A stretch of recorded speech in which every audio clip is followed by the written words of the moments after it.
À 23h15, Élodie Castel était la femme la plus heureuse de Bordeaux. Sa robe blanche virevoltait sur la piste de danse d'un domaine viticole du Médoc. 200 invités applaudissaient. Son mari Julien lui tenait la main. La musique résonnait sous les étoiles d'été. Élodie s'est penchée vers lui et a murmuré quelque chose à l'oreille. Puis, elle a disparu dans la foule en direction du manoir, direction les toilettes pour retoucher son maquillage. Personne ne s'est inquiété. C'était son mariage. Elle reviendrait dans 5 minutes. À 23h30, Julien cherchait sa femme du regard. À minuit, il parcourait les couloirs du domaine, en criant son prénom. À 1h du matin, la police arrivait sur les lieux. Élodie Castel s'était volatilisée. 200 témoins présents. Aucun cri entendu, aucune voiture suspecte aperçue, aucune trace de lutte, juste une pochette de maquillage posée sur le rebord d'un lavabo et une porte de service entr'ouverte donnant sur les vignes. Comment une mariée disparaît-elle de son propre mariage, entourée de sa famille et de ses amis? Cette question allait hanter Bordeaux pendant 15 ans. Juillet 2020. Une femme frappe à la porte d'un commissariat de Lille. Elle porte une robe démodée qui rappelle les années 2000. Ses cheveux sont coupés courts et mal entretenus. Elle tremble de tout son corps. Elle donne son nom à l'agent d'accueil. Élodie Castel, la mariée disparue de Bordeaux, celle que tout le monde croyait morte depuis 15 ans. Elle est vivante. Et ce qu'elle s'apprête à raconter sur l'endroit où elle se trouvait va détruire toutes les certitudes. Car ce n'était pas une fugue. C'était un piège qui a duré une décennie et demie. Avant de continuer avec cette histoire qui a bouleversé la France entière, j'aimerais savoir d'où vous nous regardez et à quelle heure il est chez vous en ce moment. Écrivez-moi votre ville et l'heure dans les commentaires. Ça me permet de mieux vous connaître et de créer du contenu adapté à votre rythme de vie. Et si cette introduction vous a donné des frissons, n'oubliez pas de vous abonner à la chaîne et d'activer la cloche pour ne manquer aucune de nos enquêtes. Un petit like aussi fait toujours plaisir et aide énormément la chaîne à grandir. Maintenant, revenons à notre histoire. Revenons à Bordeaux, en juillet 2005. Bordeaux, été 2005. La ville vibre sous la chaleur et les préparatifs des vacances. Dans le quartier des Chartrons, Élodie Castel termine les derniers détails de son mariage. Elle a 24 ans. Elle travaille comme assistante de direction dans une entreprise de négoce de vin. Tout le monde la décrit comme souriante, organisée, passionnée par son travail. Elle vit avec Julien Morel depuis 3 ans. Ils se sont rencontrés lors d'un salon professionnel. Lui est commercial dans la même branche. Ils forment un couple discret et heureux. Aucun conflit connu, aucune dette, aucun ennemi apparent. Le mariage est prévu pour le samedi 16 juillet 2005. La cérémonie civile a lieu en mairie de Bordeaux à 15h, puis direction le château Bellevue, un domaine viticole situé à une trentaine de kilomètres au nord de la ville. Un lieu prestigieux loué pour l'occasion. Vignes à perte de vue, manoir du XVIIIe siècle, salle de réception décorée avec goût. 200 invités sont attendus, famille, amis, collègues. Tout est parfait. Élodie a rêvé de ce jour pendant des mois. Elle a choisi chaque détail avec soin. La robe, les fleurs, le menu, la playlist musicale. La journée se déroule sans accroc. La cérémonie est émouvante. Les photos sous le soleil sont magnifiques. Le cocktail dans les jardins est réussi. Le dîner dans la grande salle du château est excellent. Les discours font rire et pleurer. Vers 22h, la soirée dansante commence. Élodie et Julien ouvrent le bal. Ils semblent radieux. Les invités les rejoignent sur la piste. L'ambiance est joyeuse. Personne ne remarque quoi que ce soit d'inhabituel. Personne ne sent venir le drame qui va se jouer dans moins d'1 heure. 23h15. Élodie danse avec son père, puis avec Julien, puis avec des amis. Elle rit. Elle transpire légèrement. Elle se penche vers son mari et lui dit qu'elle va retoucher son maquillage. Julien hoche la tête. Il continue de danser avec d'autres invités. Élodie traverse la piste. Elle salue quelques personnes au passage. Plusieurs témoins la voient entrer dans le manoir par la porte principale. Direction les toilettes du rez-de-chaussée. Elle porte toujours sa robe blanche. Elle tient une petite pochette argentée dans la main. Elle sourit. C'est la dernière image qu'on aura d'elle pendant 15 ans. 23h30. Julien commence à s'inquiéter. 15 minutes pour retoucher du maquillage, c'est long. Il demande à une cousine d'Élodie d'aller vérifier aux toilettes. La cousine revient 2 minutes plus tard. Les toilettes sont vides. La pochette de maquillage est posée sur le rebord du lavabo, mais pas d'Élodie. Julien pense qu'elle est peut-être sortie prendre l'air. Il sort dans les jardins. Il appelle son prénom.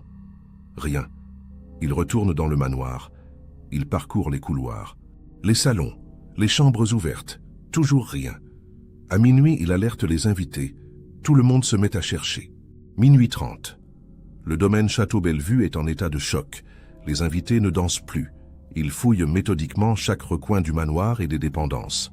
Les hommes explorent les vignes avec des lampes torches. Les femmes vérifient à nouveau toutes les pièces fermées à clé. Le gérant du domaine ouvre les caves et les greniers. Personne ne trouve Élodie. Julien est livide. Il répète sans cesse qu'elle ne peut pas avoir disparu comme ça, qu'elle doit être quelque part, qu'elle va revenir. Mais au fond de lui, une angoisse terrible commence à monter.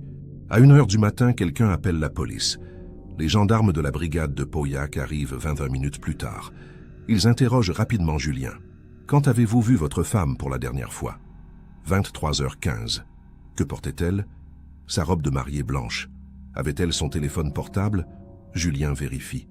Le téléphone d'Élodie est resté dans son sac à main posé sur leur table. Son sac contient également ses clés de voiture et son portefeuille. Elle est partie sans rien, juste avec sa pochette de maquillage. Les gendarmes demandent si Élodie avait des ennemis ou des problèmes personnels.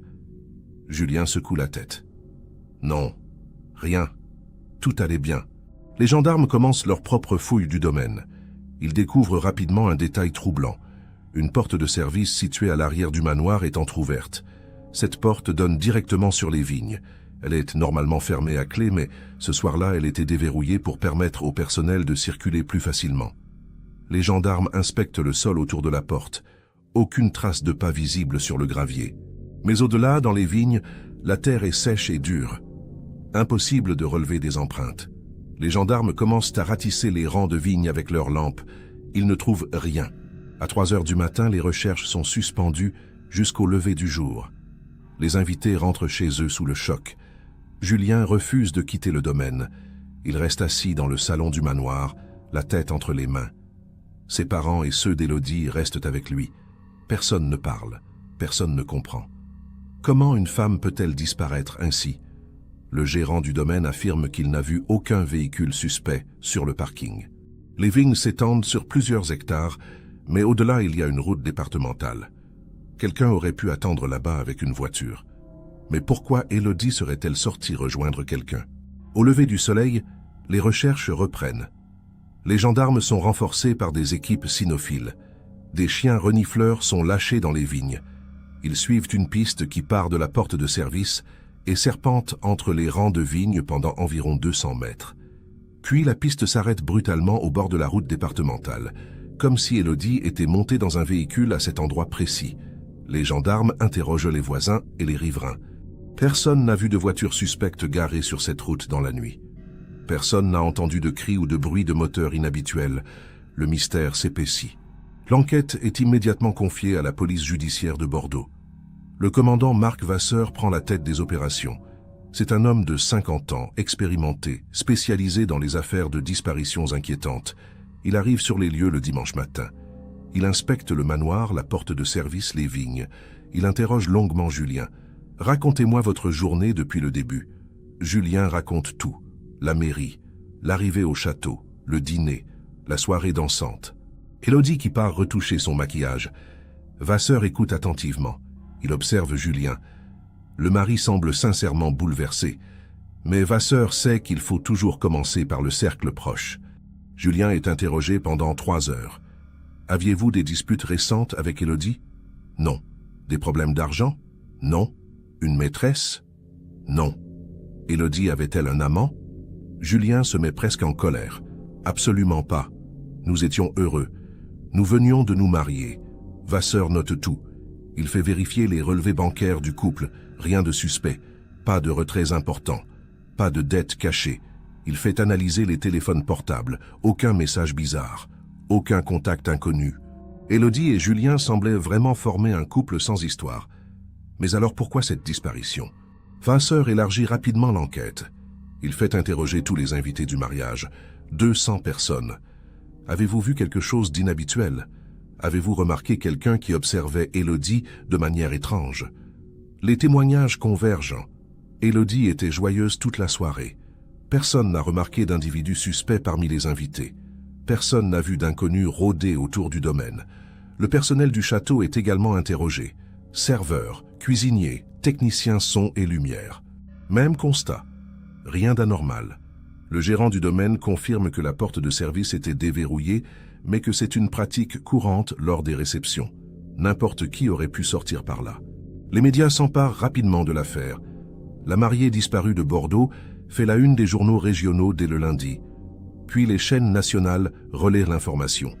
Photos d'Élodie en robe blanche, images du château Bellevue, interview de Vasseur qui lance un appel à témoins. Si vous avez vu quelque chose, contactez-nous. L'histoire fascine et terrifie à la fois. Une jeune femme qui disparaît le jour de son mariage. C'est incompréhensible. Les théories fleurissent. Enlèvement. Fugue? Accident? Les lignes téléphoniques de la police sont saturées. Des dizaines de témoignages arrivent, mais aucun n'apporte d'éléments concrets. Vasseur explore toutes les pistes. Il fait draguer un petit étang situé à proximité du domaine. Rien. Il fait fouiller les bois environnants avec des équipes de pompiers et de bénévoles. Rien. Il fait vérifier les caméras de surveillance des stations-service et péages de la région. Aucune image d'Élodie. Il interroge d'anciens petits amis d'Élodie. Tous sont des alibis solides. Il vérifie s'il y a eu des agressions similaires dans la région ces dernières années. Aucune affaire comparable.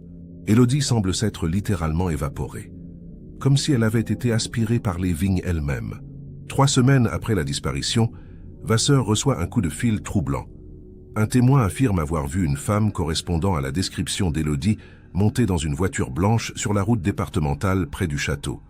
C'était vers 23h30. Le témoin ne s'en est pas inquiété sur le moment.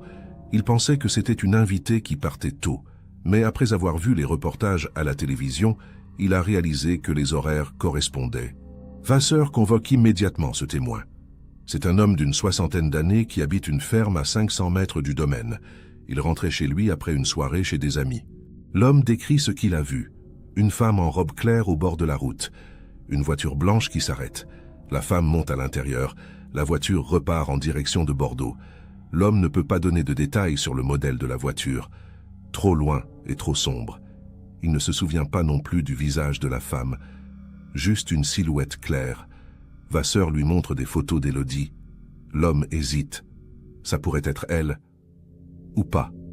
Il n'est pas certain. Ce témoignage est à la fois intéressant et frustrant. Si c'était bien Élodie, cela confirmerait qu'elle est montée volontairement dans un véhicule. Mais qui conduisait cette voiture? Vasseur lance un appel à témoins spécifique. Recherche d'une voiture blanche vue dans le secteur le 16 juillet vers 23h30. Plusieurs personnes se manifestent. Elles ont vu des voitures blanches ce soir-là, mais aucune ne correspond parfaitement à la description. Vasseur fait vérifier les fichiers des propriétaires de véhicules blancs dans la région. Des milliers de résultats. Impossible de tous les vérifier. Il décide de se concentrer sur l'entourage d'Élodie. Y a-t-il quelqu'un dans son cercle proche qui possède une voiture blanche? Les enquêteurs passent au crible la liste des invités du mariage. 3 personnes ont des voitures blanches. Toutes sont interrogées. La première est une collègue de travail d'Élodie. Elle possède une Renault Clio blanche. Elle affirme être restée à la fête jusqu'à 2h du matin. Des dizaines de témoins confirment. Éliminé. Le deuxième est un cousin éloigné de Julien. Il a une Peugeot 206 blanche. Il est parti du mariage vers minuit, mais plusieurs invités l'ont vu monter dans sa voiture avec sa femme et leurs 2 enfants. Éliminé également. Le troisième est un ancien ami d'enfance d'Élodie. Il possède une Citroën C3 blanche. Il affirme avoir quitté la fête vers 23h, car il devait travailler tôt le lendemain. Personne ne peut confirmer précisément son départ. Vasseur le convoque pour un interrogatoire approfondi. L'homme s'appelle Thomas Bernier. Il a 28 ans. Il a grandi dans le même quartier qu'Élodie. Ils étaient amis au collège, puis ils se sont perdus de vue. Ils se sont retrouvés par hasard 2 ans avant le mariage, lors d'une soirée entre anciens camarades. Depuis, ils échangèrent des messages de temps en temps. Rien de romantique selon Thomas, juste de l'amitié. Vasseur vérifie les téléphones.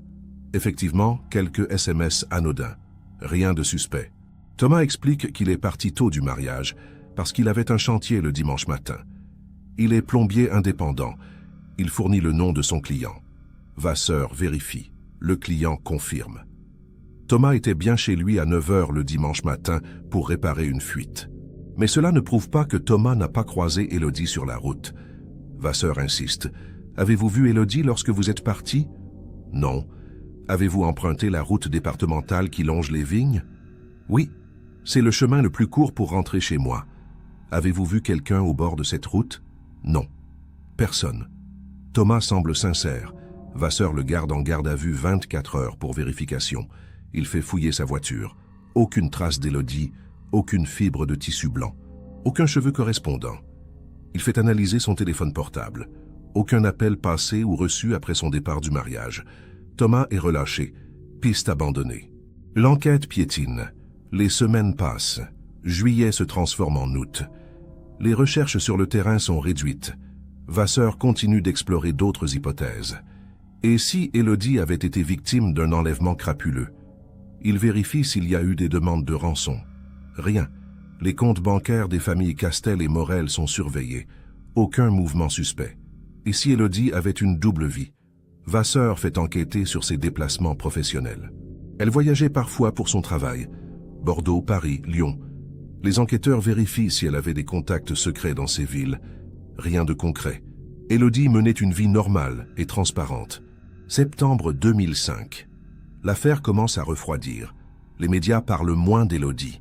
Vasseur reçoit de moins en moins de témoignages exploitables. Il se concentre alors sur Julien. Statistiquement, dans les cas de disparition de femmes jeunes, le conjoint est souvent impliqué. Vasseur fait placer Julien sous surveillance discrète. Ses déplacements sont suivis, ses conversations téléphoniques écoutées sous mandat judiciaire, ses comptes bancaires épluchés. Pendant 2 mois, les enquêteurs ne trouvent rien de suspect. Julien semble vraiment détruit par la disparition de sa femme. Il ne sort presque plus de chez lui. Il ne travaille plus. Il pleure souvent. Il refuse de parler aux journalistes. Octobre 2005. Vasseur prend une décision difficile. Il convoque Julien pour un interrogatoire musclé. Julien arrive accompagné de son avocat. Vasseur attaque frontalement. Julien, je vais être direct avec vous. Vous êtes la dernière personne à avoir vu Élodie vivante. Vous aviez accès à la porte de service. Vous connaissiez les lieux. Vous auriez pu organiser sa disparition. Julien éclate. C'est ma femme, je l'aime. Pourquoi je lui ferais du mal? Nous venions de nous marier. Vasseur continue. Les gens tuent pour des raisons qu'on ne comprend pas toujours. Une dispute, un secret, une assurance-vie. Julien se lève brutalement. Je n'ai rien fait. Trouvez ma femme au lieu de m'accuser. Vasseur fait fouiller l'appartement de Julien une 2e fois. Les enquêteurs retournent chaque meuble. Ils inspectent les placards, les caves, le garage. Ils cherchent un indice, une preuve, quelque chose qui aurait échappé à la première fouille. Ils ne trouvent rien. Aucune trace de sang, aucun objet suspect, aucun document compromettant. Julien est techniquement innocent. Mais dans l'esprit de Vasseur, un doute persiste.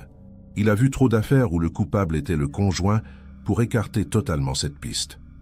Il décide de maintenir la surveillance sur Julien. Peut-être qu'un jour, il commettra une erreur. Peut-être qu'un jour, il mènera les enquêteurs jusqu'au corps. Novembre 2005. L'affaire Élodie Castel est officiellement classée comme disparition inquiétante non résolue. Vasseur est contraint de réduire l'équipe d'enquête. Les moyens sont limités. D'autres affaires urgentes s'accumulent. Seuls 2 enquêteurs restent assignés au dossier à temps partiel. Ils continuent de vérifier les signalements sporadiques. Une femme ressemblant à Élodie aperçue à Marseille. Fausse alerte. Un corps non identifié retrouvé dans la Garonne. Ce n'est pas elle. Les parents d'Élodie refusent d'abandonner. Ils plaçardent des affiches dans tout Bordeaux. Photo d'Élodie. Numéro de téléphone. Récompense pour toute information. Rien ne vient. Julien sombre dans la dépression. Il ne supporte plus les regards suspicieux. Dans la rue, les gens chuchotent sur son passage. C'est lui le mari. Vous croyez qu'il l'a tué? Il finit par déménager. Il quitte Bordeaux pour Toulouse. Il change de métier. Il ne travaille plus dans le vin, trop de souvenirs. Il trouve un emploi administratif dans une entreprise de logistique. Il vit seul. Il ne refait pas sa vie. Comment le pourrait-il? Élodie n'est pas morte officiellement. Elle est juste disparue. Julien reste marié à un fantôme. Il ne peut ni divorcer ni tourner la page. il est coincé dans un entre-deux insupportable. Les années passent. 2006, 2007, 2008. Le dossier Élodie Castel prend la poussière dans les archives de la PJ de Bordeaux. Vasseur prend sa retraite en 2009. Il n'a jamais résolu cette affaire, et cela le hante. Dans ses discours d'adieu, il mentionne Élodie. « C'est l'échec de ma carrière. Je n'ai jamais compris ce qui lui est arrivé. » Un nouveau commandant reprend le dossier. Il le survole rapidement. Il n'a ni le temps ni les ressources pour rouvrir activement l'enquête. Le dossier reste en sommeil.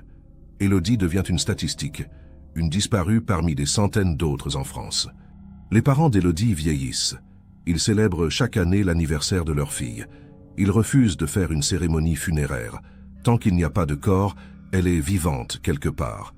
Ils le croient vraiment. Ou peut-être qu'ils ont juste besoin de le croire pour continuer à vivre. Julien, lui, finit par consulter un psy. Il apprend à gérer sa culpabilité. Pourquoi l'ai-je laissé partir seul? Pourquoi n'ai-je pas remarqué quelque chose? Le thérapeute lui répète que ce n'est pas sa faute, qu'il ne pouvait pas prévoir. Mais Julien ne se pardonne pas. Il ne se pardonnera jamais. 2010, 2011, 2012. L'affaire Élodie Castel tombe progressivement dans l'oubli. Les médias n'en parlent plus. Les internautes qui s'intéressent au cold case évoquent parfois son nom sur des forums. Mais personne n'a de nouvelles informations. Personne ne sait ce qui s'est passé cette nuit-là dans les vignes du Médoc. Élodie est devenue une légende urbaine, la mariée fantôme de Bordeaux. Certains prétendent l'avoir vue errer en robe blanche près du château Bellevue. Des histoires de fantômes pour faire frissonner les touristes. Rien de réel, juste du folklore morbide. 2013, 2014, 2015. 10 ans après la disparition, les parents d'Élodie organisent une messe commémorative. Ils invitent Julien. Il vient. C'est la première fois qu'il revient à Bordeaux depuis son déménagement. Il croise quelques anciens amis, des invités du mariage. Tout le monde est gêné. Personne ne sait quoi dire. Julien reste 10 minutes puis repart. Il ne supporte pas d'être ici. Trop de douleur, trop de questions sans réponse. Sur la route du retour vers Toulouse, il pleure au volant. Il se demande s'il passera le reste de sa vie ainsi, en attente, en suspens, prisonnier d'un mariage qui n'a duré que quelques heures. 2016, 2017, 2018. La vie continue pour tout le monde, sauf pour ceux qui ont connu Élodie. Julien vieillit prématurément. Il a des cheveux gris à 40 ans. Il ne sourit jamais. Il travaille mécaniquement. Il rentre chez lui le soir. Il regarde la télévision sans vraiment la voir. Il mange sans appétit. Il dort mal. Il fait des cauchemars où Élodie l'appelle au secours. Il se réveille en sueur. Il se demande si elle est toujours vivante quelque part. Si elle pense à lui. Si elle souffre. Ou si elle est morte depuis le premier jour et qu'il s'accroche à un espoir absurde. Les parents d'Élodie, eux, commencent à perdre espoir. La mère développe une maladie chronique. Le stress de toutes ces années sans réponse a détruit sa santé. Le père s'occupe d'elle. Il parle moins d'Élodie. Il ne plaçarde plus d'affiches. Il ne contacte plus la police. Ils savent que personne ne cherche plus activement. Ils ont compris que leur fille ne reviendra probablement jamais. Mais ils ne peuvent pas le dire à voix haute. Ils ne peuvent pas accepter cette réalité. Alors ils vivent dans un silence douloureux, en attendant un miracle qui ne viendra peut-être jamais. 2019, 14 ans après la disparition. Le dossier Élodie Castel est numérisé lors d'une modernisation des archives de la PJ de Bordeaux. Un jeune enquêteur le parcourt par curiosité. Il lit les témoignages. Il regarde les photos. Il est fasciné par cette affaire. Il propose à ses supérieurs de relancer l'enquête avec les nouvelles technologies. Analyse ADN plus poussée, reconstitution numérique, appel à témoins sur les réseaux sociaux. Ses supérieurs refusent.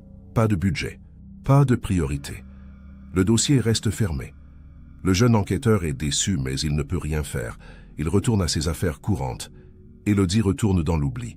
Et puis, février 2020, 15 ans presque jour pour jour après la disparition, un événement incroyable se produit, un événement que personne n'aurait pu imaginer, ni les enquêteurs, ni la famille, ni Julien.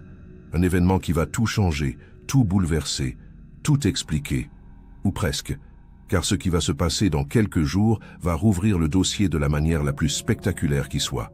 Élodie Castel va réapparaître, vivante, après 15 ans de silence. Après 15 ans d'absence, après 15 ans d'enfer pour ceux qui l'aimaient, elle va frapper à la porte d'un commissariat et tout raconter. Lille, commissariat central. Lundi 10 février 2020, 16h30. Une femme pousse la porte d'entrée. Elle porte un manteau gris élimé trop grand pour elle. Un jean délavé qui date visiblement d'une autre époque. Des chaussures usées. Ses cheveux châtains sont coupés courts et mal entretenus. Son visage est marqué par la fatigue. Elle a l'air perdue. Elle s'approche lentement du comptoir d'accueil. L'agent de permanence lève les yeux. « Bonjour madame, que puis-je faire pour vous ?» La femme ouvre la bouche, hésite, puis murmure. « Je m'appelle Élodie Castel, je viens de Bordeaux. J'ai disparu il y a 15 ans. » L'agent fronce les sourcils. Il croit d'abord à une plaisanterie ou à une personne confuse. Il a l'habitude des individus désorientés qui se présentent au commissariat avec des histoires étranges. Mais quelque chose dans le regard de cette femme le retient. Elle ne semble pas dérangée, juste terrorisée.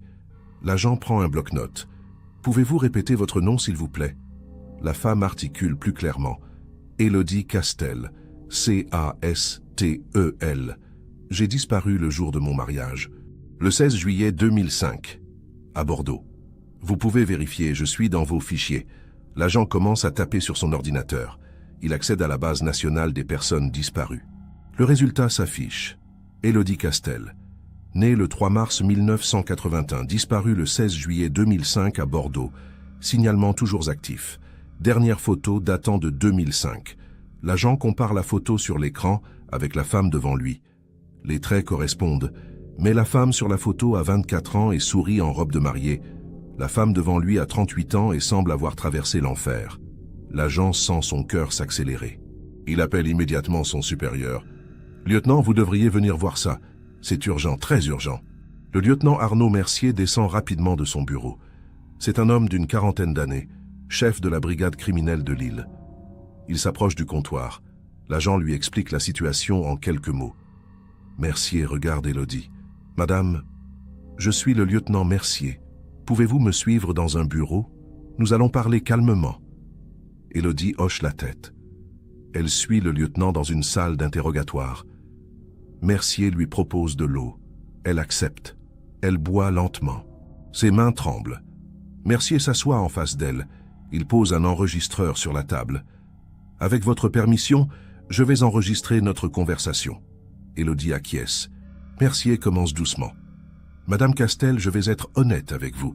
Votre disparition a défrayé la chronique en 2005. Si vous êtes vraiment celle que vous prétendez être, c'est un événement majeur. Mais je dois vérifier votre identité. Pouvez-vous me donner des informations que seule la vraie Élodie Castel connaîtrait ?» Élodie ferme les yeux. Elle respire profondément. Puis elle commence. « Mon nom de jeune fille est Castel. Mon mari s'appelle Julien Morel. Nous nous sommes mariés le 16 juillet 2005 au Château Bellevue dans le Médoc. J'ai disparu vers 23h15. Je portais une robe blanche de la marque Pronovias. J'étais parti retoucher mon maquillage. » Mercier écoute attentivement. Ces informations sont publiques. Elles ont été relayées dans les médias. Il a besoin de détails plus personnels. Pouvez-vous me parler de votre vie avant le mariage? Élodie continue. Je travaillais comme assistante de direction chez Bordeaux Négoce International. Mon bureau était au 3e étage. Ma collègue directe s'appelait Sandrine Roche. J'avais un chat qui s'appelait Pompon. Julien et moi habitions un appartement rue Sainte-Catherine. Notre code d'entrée était le 0742. Mercier note tout. Il fait vérifier immédiatement ces informations par son équipe. Quelques minutes plus tard, un enquêteur confirme. Tout correspond. L'adresse, l'employeur. Les détails sont cohérents. Mercier change de ton. Madame Castel, si vous êtes bien qui vous prétendez être, la question évidente est « Où étiez-vous pendant 15 ans ?» Élodie baisse les yeux. C'est là que tout devient difficile à raconter. Je ne suis pas parti volontairement. Je n'ai pas fugué. Je n'ai pas abandonné ma famille. J'ai été enlevé. Mercier se redresse sur sa chaise. Enlevé? Par qui? Élodie serre ses mains l'une contre l'autre. Par un homme qui s'appelle Christophe Arnaud. Il était invité au mariage. Il faisait partie du personnel du château. Je ne le connaissais pas. Lui, il m'observait depuis des mois. Mercier prend des notes frénétiquement. Racontez-moi exactement ce qui s'est passé le soir du mariage. Élodie inspire profondément. À 23h15, je suis allé retoucher mon maquillage. Je suis entré dans les toilettes du rez-de-chaussée. J'ai posé ma pochette sur le lavabo. J'ai regardé mon reflet dans le miroir. Et puis j'ai entendu la porte s'ouvrir derrière moi. Je pensais que c'était une invitée. Mais c'était lui, Christophe. Il portait l'uniforme du personnel. Il a fermé la porte à clé. Je lui ai demandé ce qu'il faisait. Il n'a rien dit. Il s'est approché. J'ai voulu crier, mais il a plaqué sa main sur ma bouche. Élodie s'arrête. Elle respire difficilement. Mercier lui laisse quelques secondes. Prenez votre temps. Élodie reprend. Il m'a injecté quelque chose dans le cou. Une seringue. J'ai senti une piqûre. Et puis tout est devenu flou. J'ai essayé de me débattre, mais mes jambes ne me portaient plus. Il m'a attrapé. Il m'a porté. Il est sorti par la porte de service. Il m'a emmené jusqu'à sa voiture. Une voiture blanche garée sur la route derrière les vignes. Il m'a mise dans le coffre. J'étais à moitié consciente. Je me souviens de la route qui défilait sous moi, du bruit du moteur, et puis plus rien. Je me suis réveillé ailleurs. Mercier interrompt. Où vous êtes-vous réveillé? Élodie frissonne. Dans une cave, quelque part dans le nord de la France. Je ne savais pas où exactement. Il n'y avait pas de fenêtre. Juste une ampoule au plafond, un matelas par terre, une bouteille d'eau. Christophe était là. Il m'a expliqué que j'allais rester avec lui, que j'étais à lui maintenant, que personne ne me retrouverait, que je devais oublier ma vie d'avant. J'ai essayé de le raisonner, de le supplier. Il ne m'écoutait pas. Il souriait. Comme si tout cela était normal. Comme si m'enlever le jour de mon mariage était un acte d'amour. Mercier sent la nausée monter. Combien de temps êtes-vous resté dans cette cave? Élodie ferme les yeux. Des mois, peut-être 6 mois. Je ne sais plus exactement. Je n'avais aucune notion du temps. Il descendait tous les jours m'apporter à manger. Il me parlait. Il me racontait sa vie. Il voulait que je l'aime.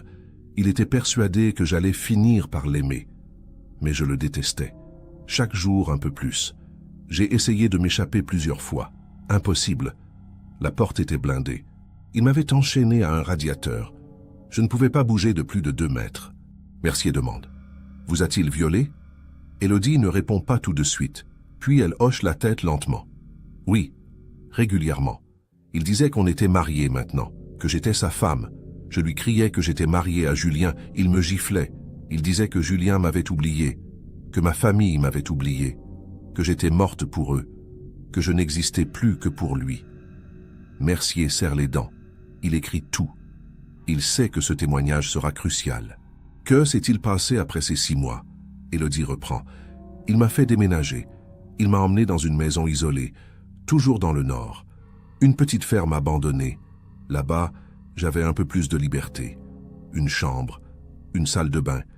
Mais les fenêtres étaient condamnées, la porte fermée de l'extérieur. Mercier continue. Pendant 15 ans, vous êtes restée prisonnière? Élodie acquiesce. Oui, 15 ans.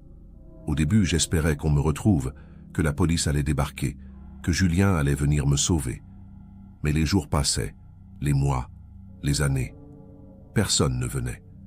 Christophe me répétait que j'étais morte officiellement, que l'enquête avait été abandonnée, que ma famille avait fait son deuil, que je n'avais plus aucune raison d'espérer.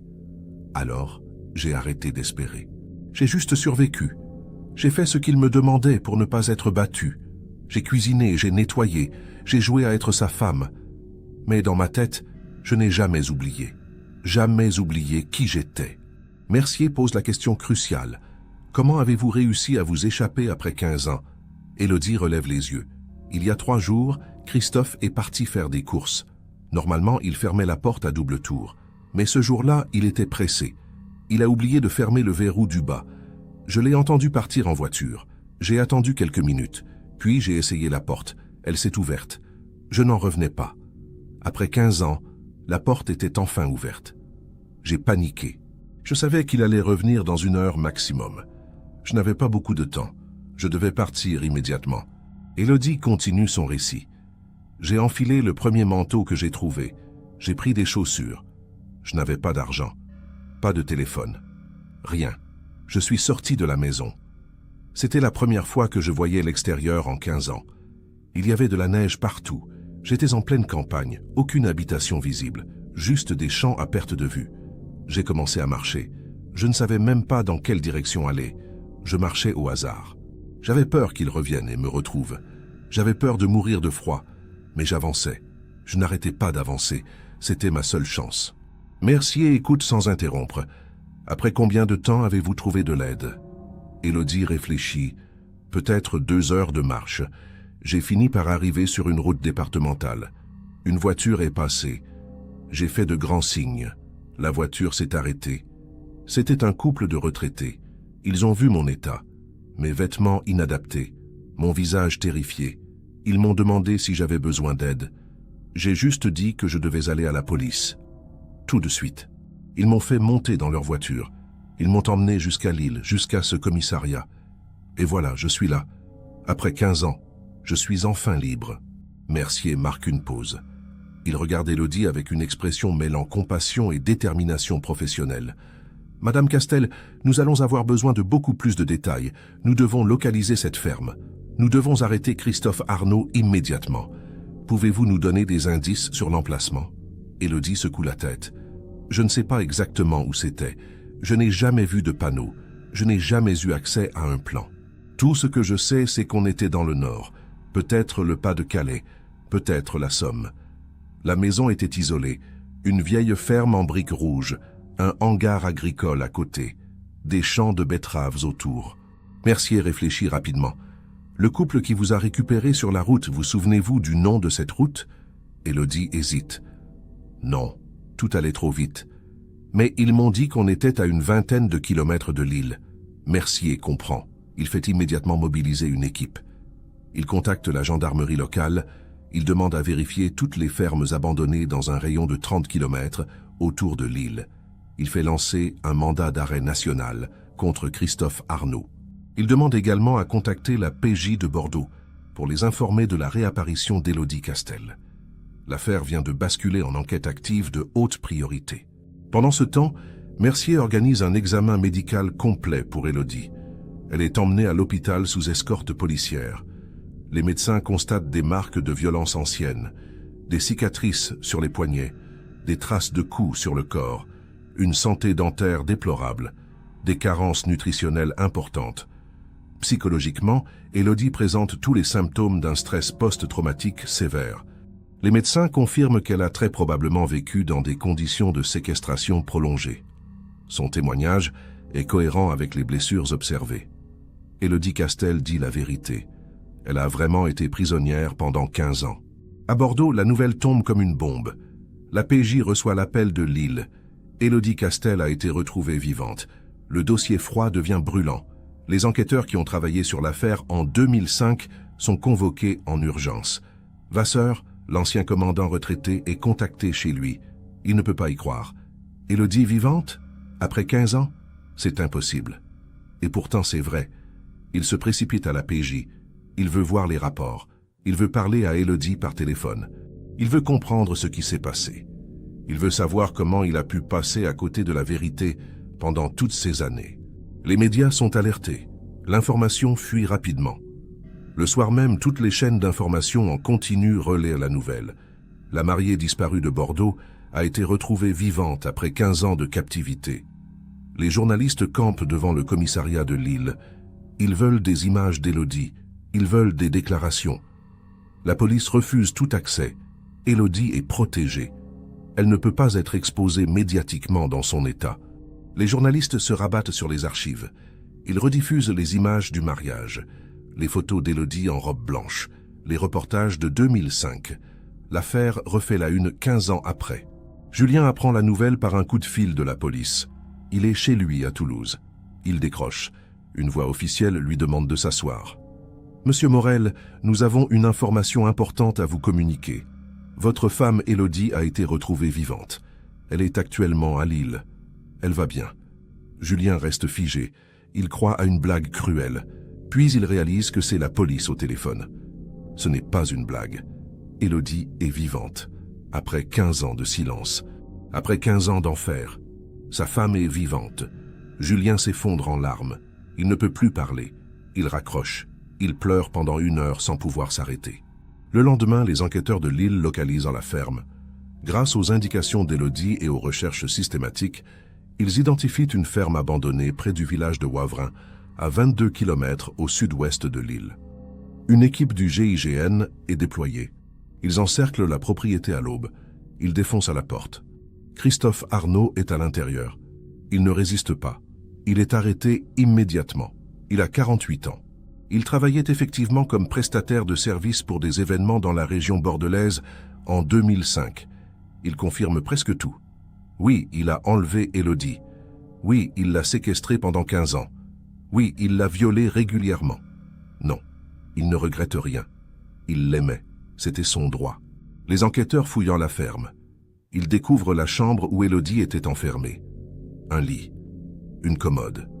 Des vêtements qui datent des années 2000. Pas de fenêtre. Une seule porte verrouillée de l'extérieur.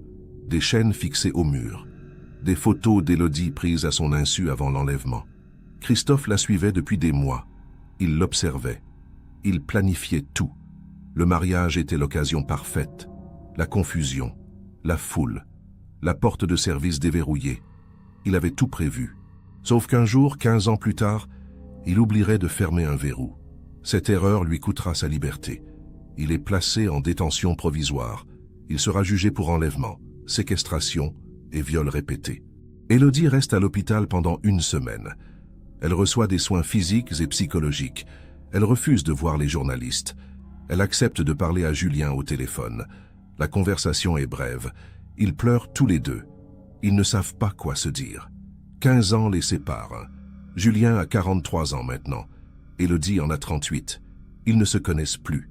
Ils ont été mariés quelques heures, puis séparés pendant 15 ans. Comment reconstruire après ça? Élodie lui dit qu'elle a besoin de temps, qu'elle doit d'abord se reconstruire elle-même. Julien comprend, il attend, comme il a attendu pendant 15 ans. Il peut attendre encore un peu. L'affaire Élodie Castel devient l'une des plus médiatisées de l'année 2020. Les experts en criminologie analysent le mode opératoire de Christophe Arnaud. Les psychologues décortiquent son profil. Les avocats préparent un procès qui s'annonce exceptionnel. Élodie, elle, sort progressivement de l'hôpital. Elle est hébergée temporairement dans un centre spécialisé pour victimes de violences. Elle commence une longue thérapie. Elle apprend à revivre, à faire confiance, à sortir dans la rue sans paniquer. Les premiers mois sont extrêmement difficiles. Le monde a changé en 15 ans. Les smartphones sont partout, les réseaux sociaux aussi. Élodie se sent complètement déconnectée de cette réalité. Elle doit tout réapprendre. Ses parents viennent la voir régulièrement. Les retrouvailles sont déchirantes et joyeuses à la fois. Ils ont vieilli, elle aussi à sa manière.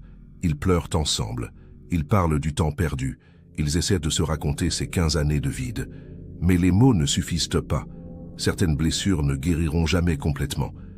Élodie leur explique qu'elle veut reconstruire sa vie lentement, qu'elle ne sait pas encore où elle va habiter, ni ce qu'elle va faire professionnellement, ni même si elle restera avec Julien.